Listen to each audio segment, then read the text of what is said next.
hello there. Hello, welcome. Should we take a couple of deep breaths with everybody? And Yes. okay. Okay. Okay. So I'm here with Antonia Klein, and we are talking today a little bit about singing and spirituality. Yes. And Antonia, can you tell me a little bit about yourself and about your background? Sure. Now, my background is in classical music, and I've been working in that business for a long time. 10 years ago, I started my own agency representing mostly opera singers and some conductors and directors. And that's what I've been doing, yes, as I said, for the last 10 years. But recently, I got more and more interested also in the combination of music and spirituality. Because that's really a fascinating subject, I think. Oh, I think so too, definitely. Yes, yeah. And of course, I'm biased because I'm an agent, but I really think that music is the most intimate art form there is, and maybe even the most spiritual, because as you know, there are hundreds, millions of books being written about music, and most of them are terrific, but you cannot really come to the core of music, because the essence, that what touches us, that what makes us cry or fills us with joy, that comes from a realm that cannot be reached by words, and it's beyond language. And that, of course, is where the spiritual comes in. And I found in my work that most singers I know, they are all very spiritually aware because that's their job. And most either meditate or do yoga, or some are even shamans. And they know that in order to touch other people's hearts, they must open their own heart. And that, again, is, of course, very spiritual. Oh, definitely, definitely. And that's an interesting thing. So in order to really manifest the core of singing, a person has to be vulnerable and to make him or herself vulnerable. Absolutely, because, you know, I mean, the voice is also the most personal instrument there is, because we are the instrument when we sing, and when you make music, you cannot really hide, because you have to express yourself, so you put your personality into it. But so that goes for any kind of making music. But with the voice, you're really, one could say, you're naked, because everything that happens to you affects your voice, and you express yourself. And you can even tell sometimes singers, when they start singing and they have a good voice, but the more they develop as a person, the more beautiful the voice can become. Oh, really? Yes. Oh, yeah. It changes. It changes. And also, of course, when you go through a crisis, you can have vocal problems and vocal issues, because everything is connected to your breath, and that, of course, is connected to your voice as well. And you can see that when you speak. I mean, when we are really upset, then we don't have our support anymore, even if we don't know nothing about technique or breathing. But you hear everything in the voice, whether you speak or you sing. Right. Oh, right. Exactly. And so it's an emotive tool as well. Oh, definitely. Yeah. And it can be, that's really, you know, you never think about a person's voice changing because of his or her spiritual journey, or where that person is on his or her path. Yes. Yeah. But it does happen. It does happen. You know, the deeper person is connected either to his or her higher self or the divine, which I think is the same, the better the singer can express himself, because there's the connection is there, the alignment. Right. Oh, yeah, huh? And so do you work to coach people to kind of get them to the point where they're making these strides, both in their voice and with their spirituality? Is that something? Not yet, let's put it that way. Okay. I do a lot of workshops for young singers and for singers in general about the business of singing and the business side of things. But when I work with singers who are on my list and I represent them, then that does come up, because of course you work with people not only for 2 months, but sometimes over years. And so, yeah, we share a journey, if you want, even if it's a business relationship. But still, I can see how people develop and how that helps their artistry as well. And sometimes, of course, it can block them also. That can happen as well. Is that common for singers to manifest blockages in their energy fields? And oh yes, like everybody else, you know.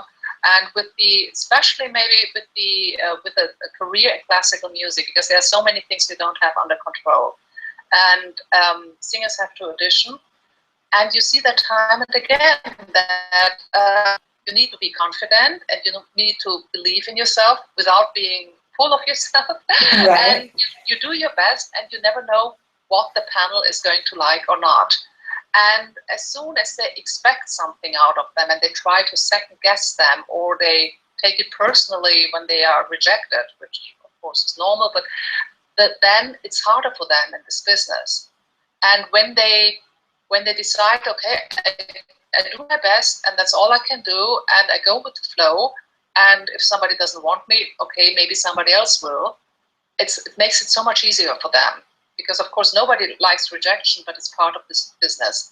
And I see that sometimes singers get bitter also. They think, okay, why am I not having the career so-and-so has?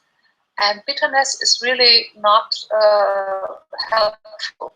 Really? It's easy to come to that point. But you can see when they come with that attitude to an audition, I already know that it cannot happen. It won't happen. They will not get hired. So there's a lot of self-sabotaging going on, and it's as with any blocks, it can be overcome, but it takes a lot of personal growth, I think, and inner work to do that. Right, definitely. Now, this hasn't been. You're kind of starting on really opening up about your own spiritual journey to be able to help other people. Is that right? Yeah. Yes.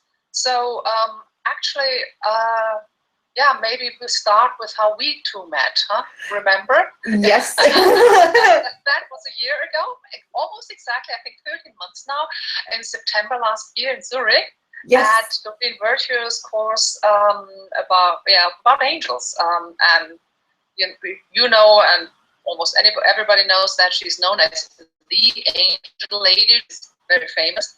And she gave her very last course in Europe before retiring to Hawaii. So I couldn't miss that, of course. And I had met her through her work before that, actually, because, as you know, she worked as a psychotherapist. And before starting writing books about spirituality. And she worked mostly with people with eating disorders. And a dear friend of mine gave me her book, A Constant Craving. And 10 years ago, I used to struggle with my weight a lot. I was 25 kilos, that's what, 50 pounds or 55 pounds heavier. Yeah. So I'm always interested in weight management, and I love that book, and that got me interested in her other work. And so I started reading some of her other books. You know, she's very prolific, and she writes very well. And it spoke to me so much because she explained so many things to me that I had experienced over the years, but I didn't understand what it meant. And I thought, oh, that's it. And she's very down to earth at the same time, and has all these techniques that are easy to apply, and they work. Right. I've always been spiritual, but it was interesting because when I was a kid, I heard stuff and I saw stuff, and you know, as a child, you think that's normal. Everybody does that. And then pretty soon I realized, no, it's not considered normal. So I didn't talk about it. And at a certain point, I kind of closed the door on it because I thought, you know, who knows, maybe I am losing my mind, and what is this? And I couldn't handle it. And then over the years, every now and then I got a gentle reminder, little messages. And I also pushed that away and said, oh, you know, don't be silly and don't be hysterical. Who do you think you are? And all the usual stuff. And then about 4 years ago, I got a not so gentle reminder. I mean, it was still very gentle, but I knew, okay, this is what I'm supposed to do, and this is, you know, my purpose, and I should really not lose any more time. so I thought, okay. And Doreen helped me a lot with that, with her books, and also, of course, with that course, because we both are now proud owners of a certificate of being angel intuitives. And so she's an important figure in my journey, I must say, and I will be forever grateful for that. Oh, definitely. And I like the way you said it too, because she writes everything where you're just like, oh yeah, you know, it's just, and and the way that she guides people through their, you know, kind of their awakening or becoming more comfortable with their gifts. It's just so natural. And then being a part of a community like we're a part of right now, you know, with Doreen Virtue, with the Angel Intuitives and the card readers, and now the assertive coaching and everything like that. It's wonderful to have people who are actually like, yeah, I get you. You know, I understand completely, you know, how we, when we're children, we're very comfortable with it. And then the older we get, the more we block it because, well, nobody else is talking about their angels and their messages. So, yes, but that has changed a lot. And really, I mean, as you have noticed, there's this enormous shift of consciousness, and people are so much more comfortable talking about the spirituality, which, let's face it, is a very personal topic, and not everybody wants to, also open up and be vulnerable. But I remember, I mean, 20 years ago, you could hardly mention that you were practicing yoga. It was already, you know, kind of suspicious, and or that you didn't eat meat. And nowadays, you have to say, oh no, I'm not a vegan, I'm a vegetarian. But all this is so, really, you can see that there's this dramatic change. And even though, as we all know, there's a lot of violence in the world now, and some things are really worrying, but at the same time, so many people speak up now and say, okay, we are aware that there's more to this world than what we just see, and we want to make a difference. And every now and then I look at the paper and I think, oh dear, but I know at the same time there are so many people working to make it better, and that's wonderful. Yeah, and that's so important to keep in mind too, and just, you know, keep that at the top of your thoughts. You might not see it in the papers, but it's happening. It is, yes. And sometimes you do see it in the paper, like, as you know, in Munich, people welcoming refugees and saying, you know, we want you here. We are not the ones who are against you, and things like that. And because, I mean, on the one hand, the world needs so much healing, and on the other hand, there are so many people willing to help. That brings me back to singers, actually, because, you know, there cannot be enough music in the world, and everybody should sing. And there are a lot of professional singers and a lot of amateur singers. And I think music is such a healing thing, really. And you do raise your own vibration, and thus also raise everybody else's vibration, because we are connected. Right, definitely. And music is so universal. It almost doesn't have a language that is, you know, that would stop a person from listening to it or stop a person from being able to experience it. You can experience it no matter what language it's in. Yes, and that is also a very practical way of bringing people together. And I see that in opera, where they come from all over the world and they work together and they have this language in common, as you say, music. And also, you know, from other cultures, people perform Western music.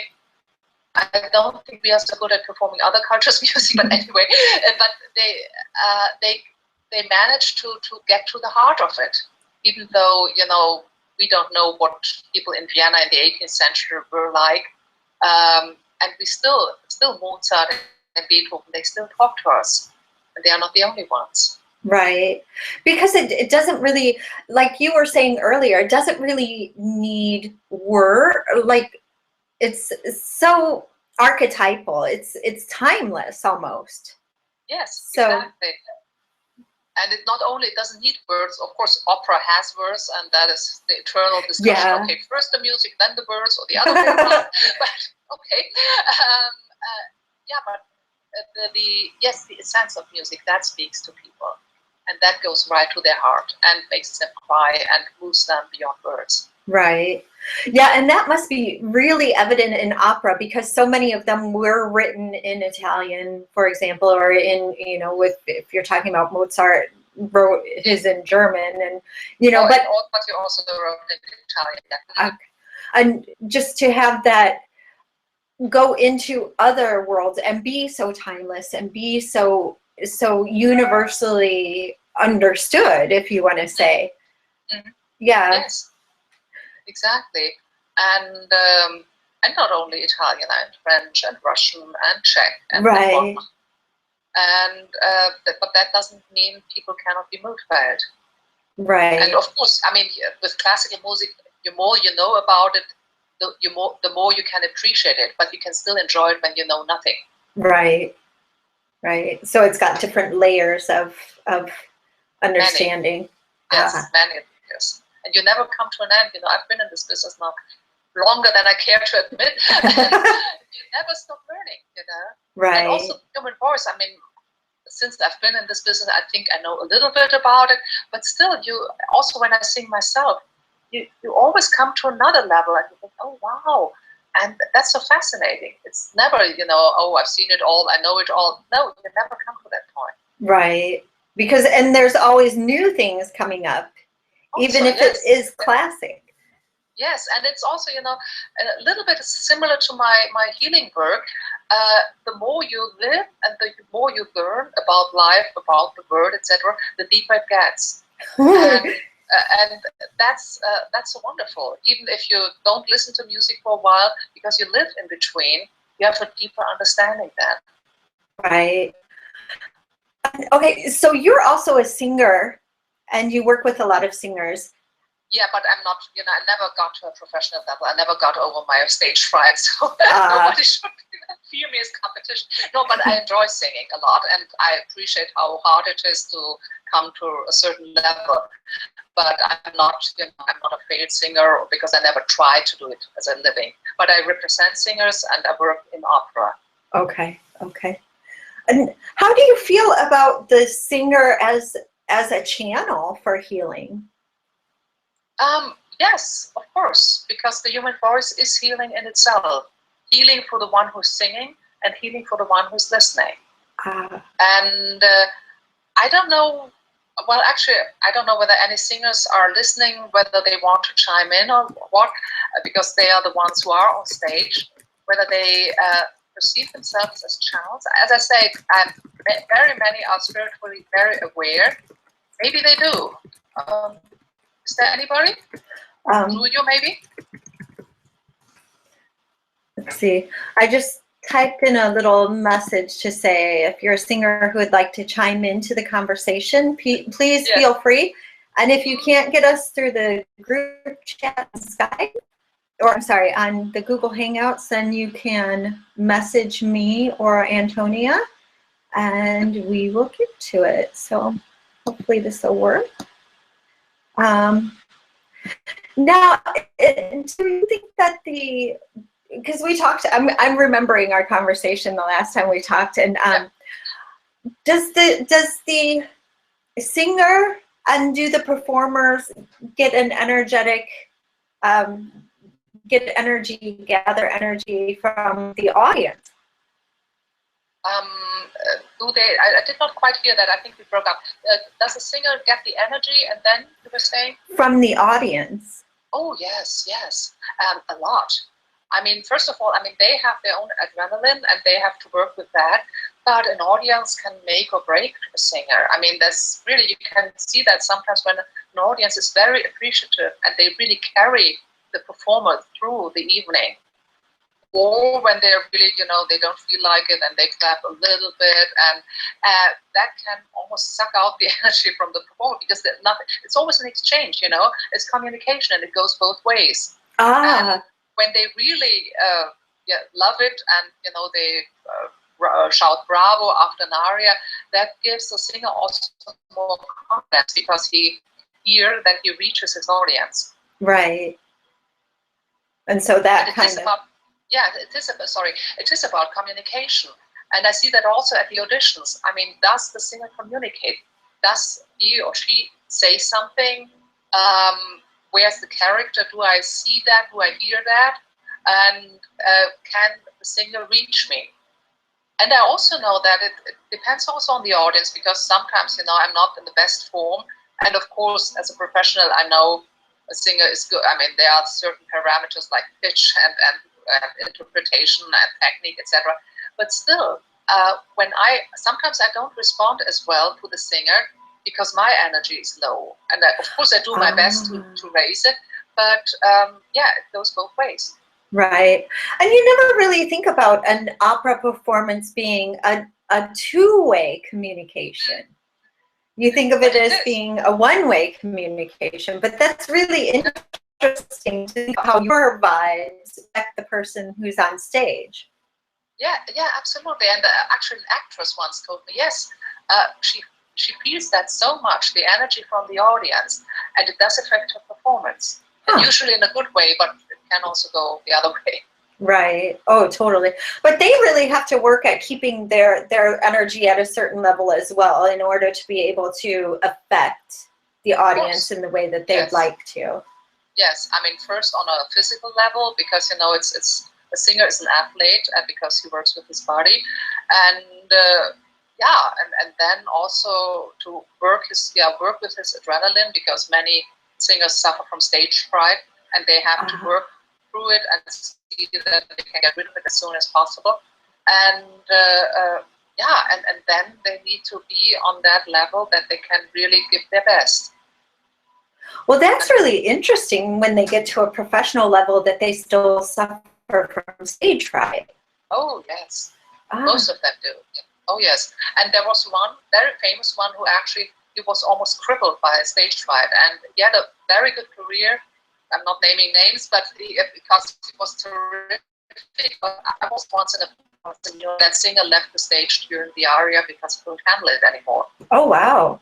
Yes, because he was so crippled by fear. Wow. And usually, I mean, they get over it. But there was another famous singer who said, I've been on stage for 25 years. When I walk on stage, I still cannot feel my legs because he's so nervous. And then he gets over it. But still, that a certain tension you need, and tension in a positive way. Right, like eustress, they call it. There's like the eustress and the distress. Yeah. Yes, exactly. Yes. And only that some people are not able to overcome it, and that, of course, is an obstacle. Oh yeah, and that would be really detrimental to their career and to their self-value after that. Yes, of course. Yeah, if they cannot get into it, and then you cannot convince people because they see only somebody struggling with stage fright and not the character they want. Yeah. So it's really multifaceted because they're not only using their voice but they're also using their acting skills and things to get into a part. It's very multifaceted because you talk about the so-called package, which is a word I don't like, but it's the package. It's the voice, it's the looks, it's the acting, it's the age, it's the weight, it's everything. And nowadays singers have to bring everything. And sometimes as an agent, I think, it looks as if the voice is only 20% of what a singer has to offer, which is not true. But they do have to be the type and so many things, because casting is also sometimes visual. Yeah. So you really have to be able to kind of figure out which person fits the role as a whole, as an entirety of a person, and not just the voice or the physical form of the person. Yeah. And at the same time, the singer has to channel in a way that the character he's interpreting. And the better he can get into that character, the better the singer is. Oh, wow. Do you think that they meditate? Like, is there a meditative aspect to doing this? I mean, the other day, a singer actually approached me after a premiere and said, "Oh, I'm interested in your interview today. Maybe she's listening. Karen Leiber, if you're there, hi." And she said, "Yeah, that's so true. Every singer I know is meditating." And they do, yeah. Maybe also because it's very stressful and they need it, but they are aware of that they need that connection. Do you think that when they're on stage, they're meditating as well? Because I mean, really, they're focusing on breath. They're focusing on really kind of being centered. Yeah, meditating. I wouldn't call it meditating, maybe, but and they should not be focusing on breath. They should be beyond that, because when you have to think, how do I produce the sound, you should be really able to do that automatically. Right. But I know, especially when a singer is not feeling so well, a little bit under the weather, they sing more technically because they are more careful, and sometimes they sing better then.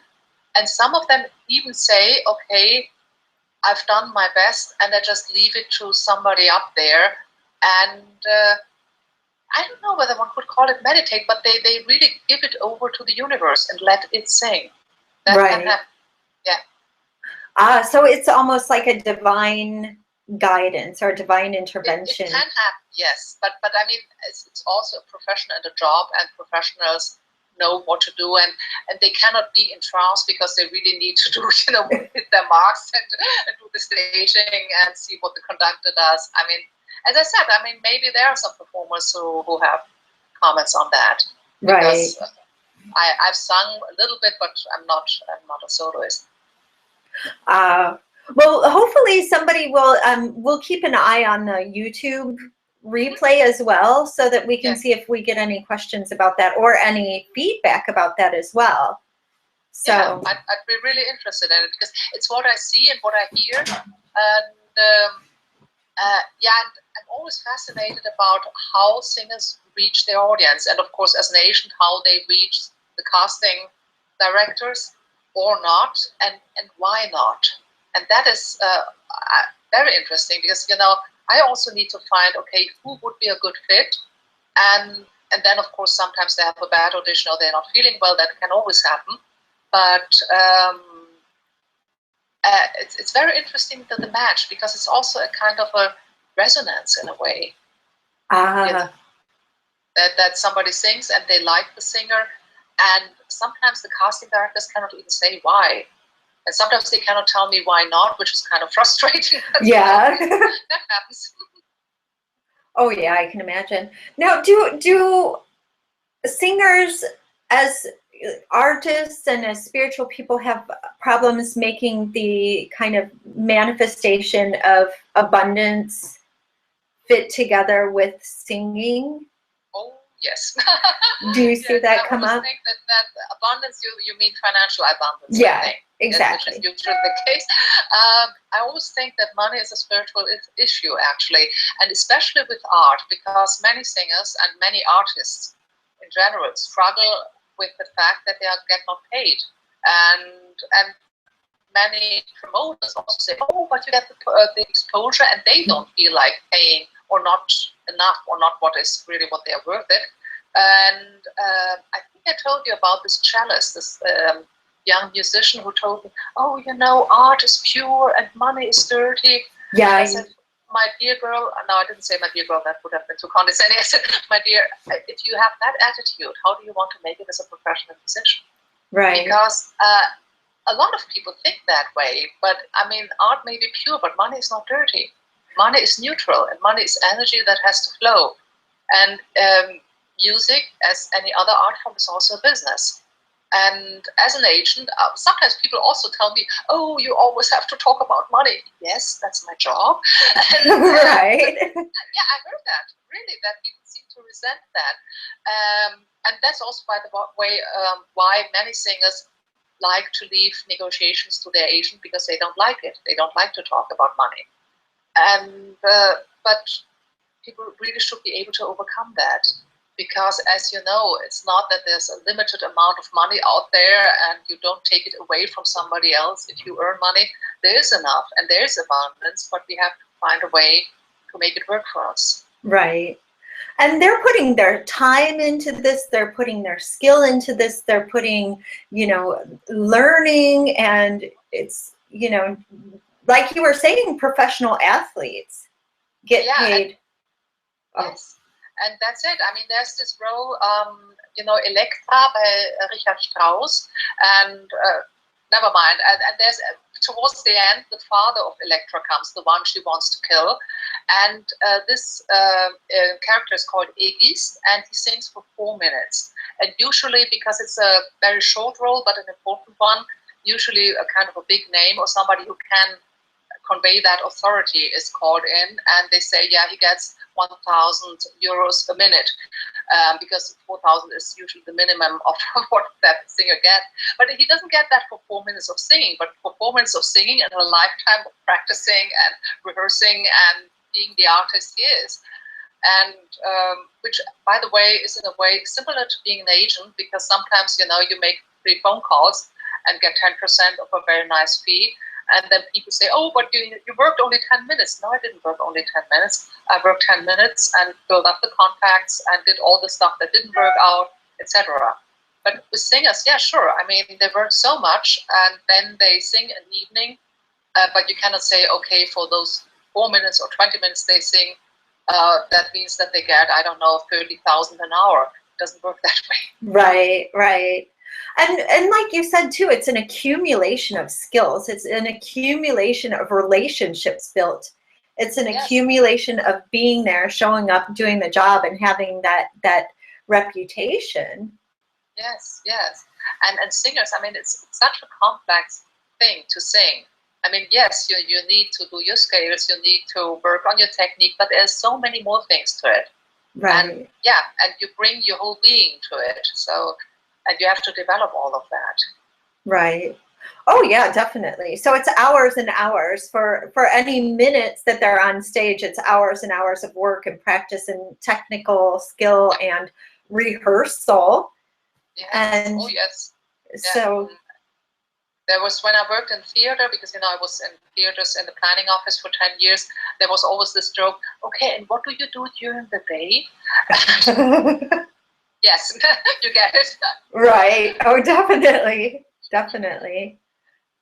So that's good though, that singers actually have somebody who can come into the middle and represent them and make sure that their value is taken care of or appreciated at the end of the day. Yes. And get their name out there. I mean, nowadays they can do that themselves as well with social media.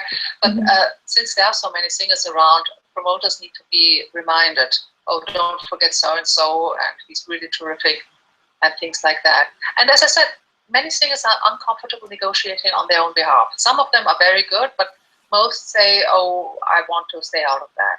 Right. Oh, definitely. And that's good that they have somebody who's able to step in to the middle. And really also knows the fee structure, because sometimes, you know, okay, this person cannot pay more, and sometimes you think, oh, okay, 500 more would be possible. And that's also something a singer cannot always know. Right. Well, and then you have the familiarity, you have the networks already built and everything like that. So if somebody comes to you, it's just the same as with our community. You know, it does take a while to build a reputation, name, you know, kind of get your name out there and really work an audience in the same way that it would take for a singer. Yes, sure. Yeah, definitely. Definitely. And we were talking a little bit last time. Okay, you're doing classes to help singers, or are these like general classes, or how would you describe the classes? Well, general, it's about the business of singing. And actually, just now, a couple of minutes ago, before we started, somebody else called for a class. It is, the business of singing. I mean, it depends who the singers are. If they are students and they're just starting out, I tell them, you know, how to write an application, what a good photo is, and how to choose a good recording, and everything what it takes, and, you know, what's important about competitions and the art of auditioning, everything a singer needs to know, and what they sometimes don't know yet when they're starting out. Okay, so that's a lot that they need to consider. You don't even consider how much they need to know when they're walking out on, you know, you just think they need to know how to sing and walk out on stage. and also, then it really depends who the audience is and where they are. But when they are a little bit more advanced, or maybe they are already in their career, also how to, as I said, how to deal with the rejection. how to make the most of auditions, how to communicate, be it with promoters or with your agent, how to nurture professional relationships, and the pitfalls, because I see them time and again, what to avoid, but what to do.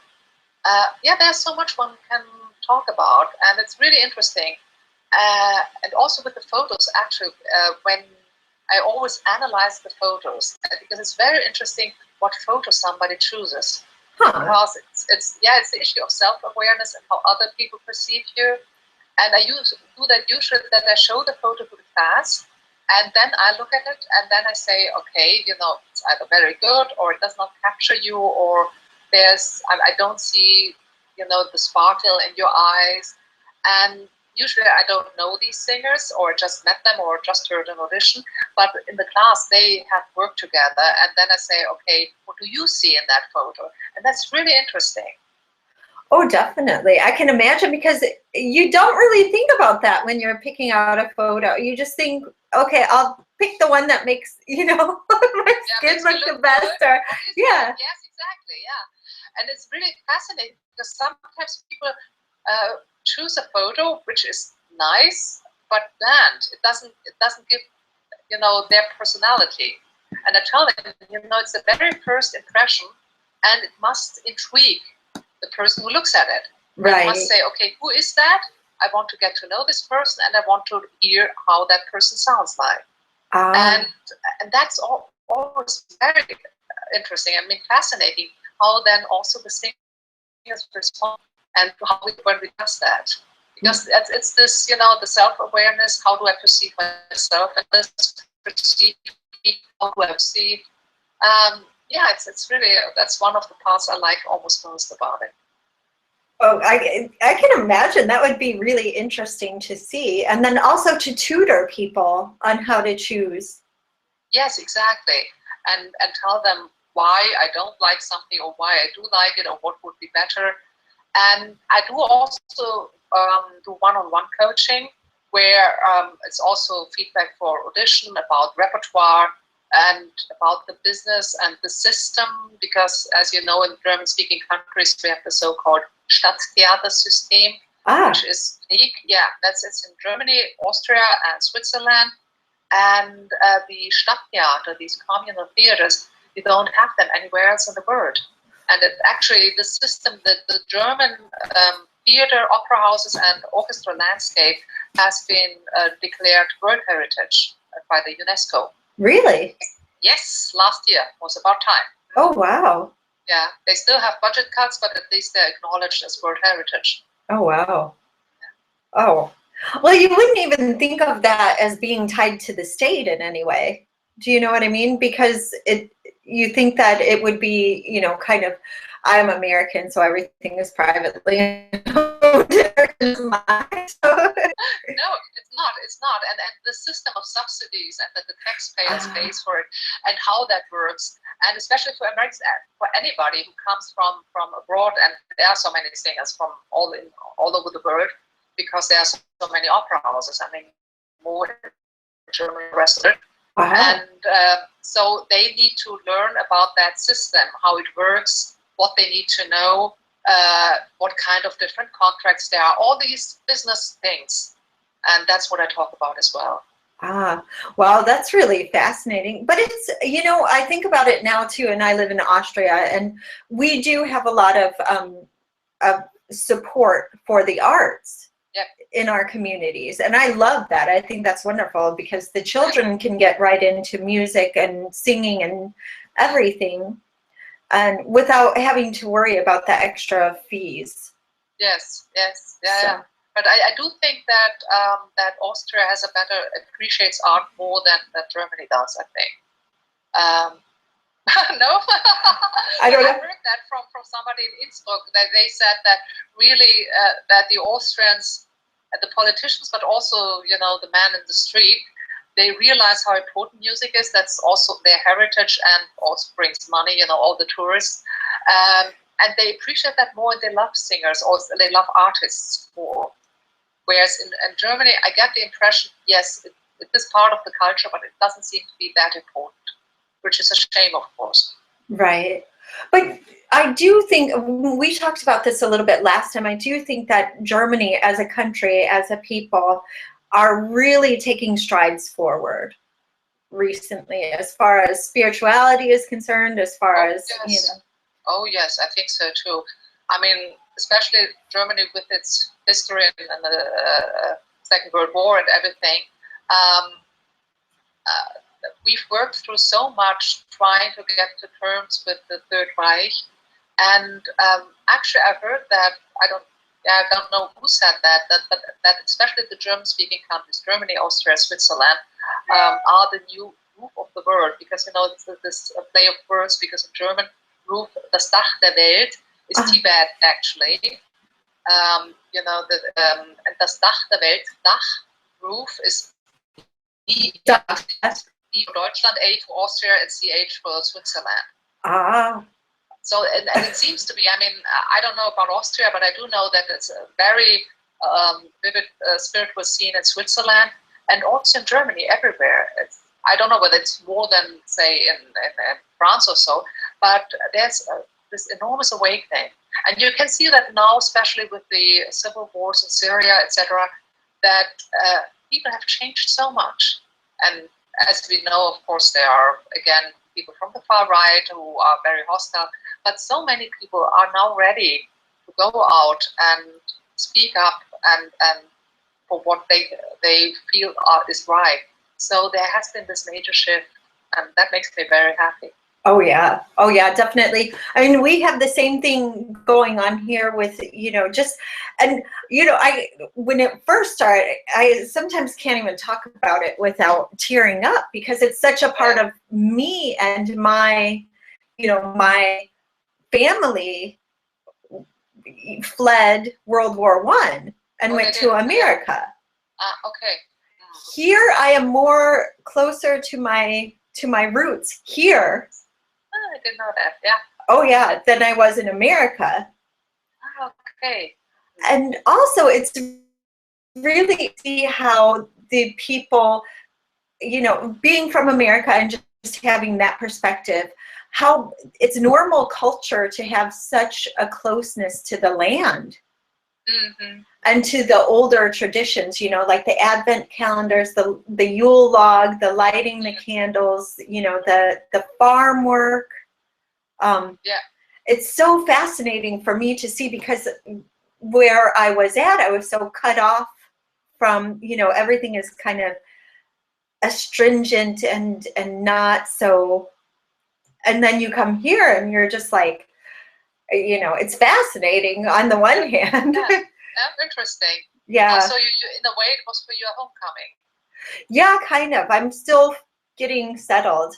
But also, you know, what you were saying about the Third Reich and how they really pushed art back. So, you know, they knew what was valuable. And kind of, you know, because we have Klimt here, and some of the Klimt pieces are under, you know, negotiations right now for the original families to get them back. Yeah. And so, and we did, you know, Chagall, you have all the people who left Europe. Because they had to flee and you know, for their lives, and they took the art and they took the culture with them. And it was suppressed for so long because, you know, just different portions of society were suppressed. And when you suppress one portion. Absolutely, yes. But not only that, but they also perverted so much. I mean, think of Richard Wagner. And people say, oh, he couldn't know that he, you know, that they would use him or abuse him. But then again, I mean, there was a reason why they chose Richard Wagner and not Mozart or Bach or somebody like that. So this this part of anti-Semitism in Wagner was there. And back then, it seemed to be socially acceptable. And of course, Wagner couldn't know how many people were killed then later on. But they perverted that. And the thing is, I mean, we still perform him because he's such a genius. But one cannot leave him to the Nazis, but it is a very problematic issue. Just think of what's going on in Bayreuth and how they refused to open the archives, and it's still a little bit touchy. But I do think it's getting much better. Right. Right. But a lot has been abused by the Nazis and perverted for their things, and also, you know, the whole Germanic tradition and history, they all interpret it, and so there are certain things you cannot talk about because they are tainted by them, Right. even though it goes back hundreds and hundreds of years. Right. But like you said, I mean, it's a progression, and I think it's a global progression as well. It's not just Germany, it's also, you know, America, it's everywhere where it's more of a global viewpoint, where we're really understanding how what we do affects our neighbors, and how, you know, I always think of, you know, that phrase, lest they be angels, you know, why would you? So you never know. I told you I get all touchy about this. But I mean, it does give me so much hope, because you can see how the whole world is evolving, and in a relatively short time. I mean, 2012 is only 3 years ago, or now almost 4 years ago, and what a dramatic shift has happened. Right. And that gives me so much hope, and also this consciousness that we are connected, and that means that every person can do something. And it's not that, oh, I'm so helpless, oh, I can't do anything. We can all do something to raise consciousness and raise the vibration. Right. That's such a wonderful thing. Right. And I'm so happy about that, even though I also read the papers and I'm concerned about what's going on. But at the same time, there's so much hope, and that's great. Well, and then I really see, like, when you confront this anger and fear, and, you know, kind of that unsureness, and I think that's really what that negativity stems from. It's not, it's really kind of, I'm scared that my quality will be disrupted or something. But when you confront that with, like, understanding, mirroring understanding, and acceptance, and, you know, when you put your hand out, people are going to see it when you grab them and hold them up and pull them up in a lot different way than if you push them away. Of course, yes. Yeah. So. But it takes a lot of work. I mean, I have to clean out my inner trash and take it out and deal with my own fears. But it's worth it. It's definitely worth it. Oh yeah, and don't we all? I mean, it's not only you. And that's another thing to say too, is that when these things happen, people think, sometimes they tend to think that they're the only ones experiencing that guilt, or that, you know, that inner conflict where they have to really work things out within their own psyches. But when you're open and you're saying, like you just said, I still have to work on some of these issues myself. Me too. Yes, of course. Who hasn't? Yeah. And we come into this with only the best intentions, and that's the thing that matters the most, is those intentions on how you confront it and how you work with it and how you deal with it, is the intention overall. Yes, so definitely. Because that then makes you understand that the other person may also have good intentions, even though the other person is fearful and then reacts or acts in a way that is less than angelic. Right. Well, and nobody, you know, sometimes I don't like some of the more coined phrases, but, you know, the one that says, when you squeeze an orange, you know, if you squeeze something, if you apply pressure to something, what comes out is what is inside. Of course, yeah. But I don't see that as being true. When you squeeze anything, you're going to put it into that, like, state where it's not able to function properly for a little bit, you know. And it doesn't necessarily mean that it's bad. It just means that it's normal. You know. I'm scared, you know. And scared, yeah. Definitely. Oh, we've come a long way from the angels and from opera. But I think in a good way. I think that part of it is tying the spirituality together. And like you said, music connects people. Oh, yes. music heals people. Yes. Music for the singer and for the audience. Yes. There can't be enough music in the world, really. No, I agree totally, wholeheartedly. So yeah, definitely. Is there anything that you wanted to tell me, like, because we got about 5 minutes left. Yes. So Anything I want to tell you. Uh, I think we've covered a lot. Yeah. Anything else? I mean, I do want to go more into that spiritual direction, combining it with opera. And I'm very happy doing these workshops on the business side, but I wonder whether I can either let that evolve into some more spiritual minded thing, or I do it just whoever wants to work on that can work with me on that. We'll see. I mean, the next month will show how it's going to happen. So you're thinking about developing courses that actually deal with helping a person along on their spiritual journey as well. Yes, yes, yeah. Because I'm also a healer, and I've worked with several ways of energetic healing and energy medicine, and so that's something that can help people a lot.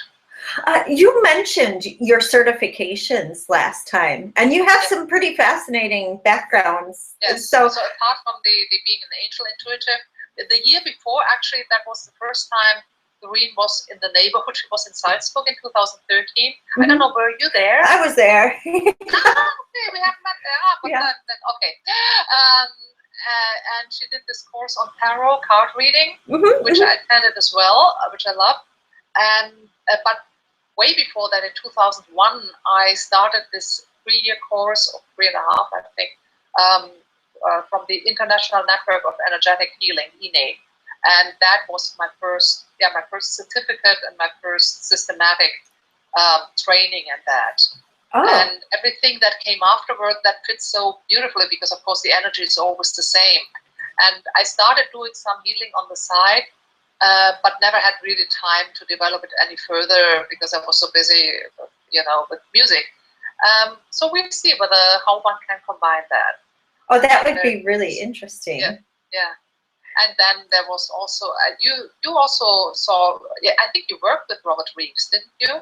The Australian naturopath. Yes, because I met him in Zurich as well, because he was part of the course.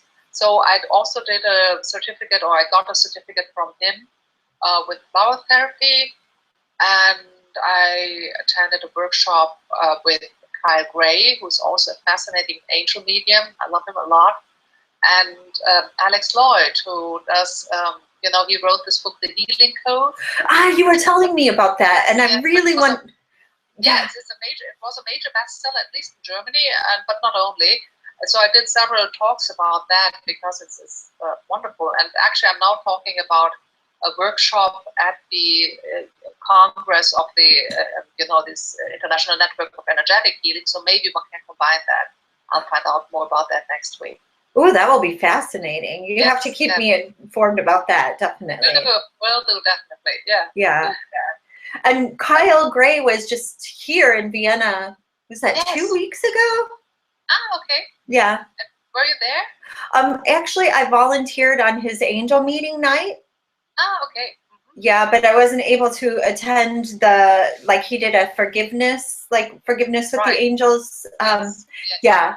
I really like him too. He's really down to earth and very practical. Yeah, he's wonderful. Yeah, and a great sense of humor, very Scottish. Yeah. And he did this forgiveness workshop when he was still writing his book, Wings of Forgiveness. He did that, I think, 2 years ago in Basel, or near Basel. And I attended that, and it was one day, but it was, it changed my life. I understood so much more about, how holding grudges, poison yourself, and how to let go of that. And yes, I love him. I'm very proud to call him my teacher. Now I have to go get his book. So you just sold his book. Yes, that's the latest. Definitely. So very cool. Well, I know that I wanted to invite you back Hopefully next time we'll get the technical issues. Like, then yes, we'll get better every time. Yeah, but it did work today. I mean, I was a little bit apprehensive about Skype, but this time, I think it was okay. Yep. Yeah. So I'm gonna watch the. Well, I'll wrap everything up and then I'll probably call you back. But okay, very good. And yeah. I'd love to come back and we talk then about whatever we're going to talk about. Okay. When what? Yes. Thank you so much, Sue. Oh, thank you, Antonia. I really appreciate it. And thank you for explaining everything so much. And everybody who's listening, this is Antonia Klein, and she's at Agentur, Agentur, Klein, right? Klein. Perfect. At? No, wait a minute. That would be the website, agenturklein.de. .de. The email would be either rklein or energy, but energy with IE, at agenturklein.de. Okay.